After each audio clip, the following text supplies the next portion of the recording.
আসসালামু আলাইকুম, আমি জুবাইর। আজকে টিউটোরিয়ালে আপনাদের যেটা দেখাবো সেটা হচ্ছে চাইল্ড এলিমেন্ট কাউন্ট এটার কাজ। তো এই ফাইলটাকে কি করব, আমি কপি করে নিলাম, কন্ট্রোল চেপে ছাড়লে পরেই চলে আসবে। আজকে টিউটোরিয়াল নাম হচ্ছে তো চাইল্ড এলিমেন্ট কাউন্টটা দিয়ে দিলাম।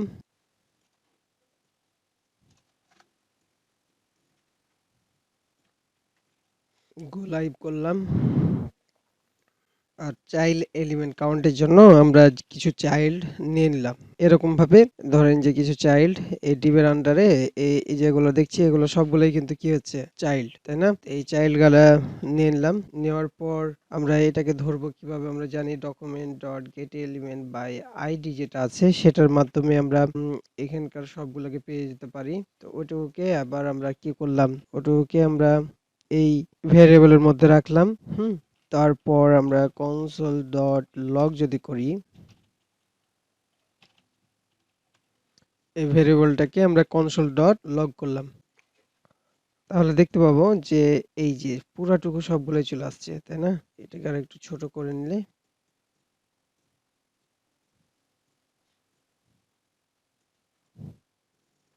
সম্পূর্ণটা চলে আসছে।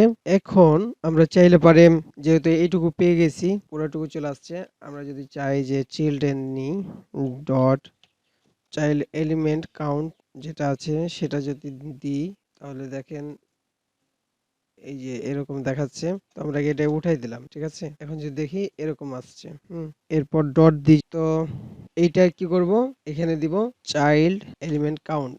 তাহলে দেখতে পারবেন যে এখানে কি লেখা আছে, এই যে 5 দেখাই দিয়েছে। চাইল্ড এলিমেন্ট কাউন্ট যদি দেন তাহলে এরকম ভাবে দেখাবে। আর যদি চান যে না আমি আরেকটু ভালো করে দেখতে চাই, তাহলে এটাকে কি করবেন, চিলড্রেন চাইল্ড নোডস যেটা আছে সেটা দিবেন, তাহলে এইরকম ভাবে দেখতে পাবেন। চাইল্ড নোডস দিলে পারে এর ভিতরে যে চাইল্ড গুলো আছে সেগুলো দেখতে পাবেন, চাইল্ড নোড। আর এখানে এই লেনটা দেখতে পাচ্ছেন না, এই লেনটাকে যদি আমরা এভাবে করে দেখাই, ডট যদি এরকম দিই, তাহলে দেখেন যে চাইল্ডের মধ্যে যতগুলা ইয়ে আছে সেটা দেখাবে, আর লেনটা দেখতে পাবো। আর element count, child element count যদি দেন তাহলে কয়টা চাইল্ড আছে সেগুলো দেখাই দিবে চাইল্ড এলিমেন্ট কাউন্টের মাধ্যমে। আর লেন্থ হলে এরকম ভাবে দেখাবে, ঠিক আছে? তো এটাই ছিল চাইল্ড এলিমেন্ট কাউন্টের কাজ। আজকের টিউটোরিয়াল এই পর্যন্ত। আল্লাহ হাফেজ।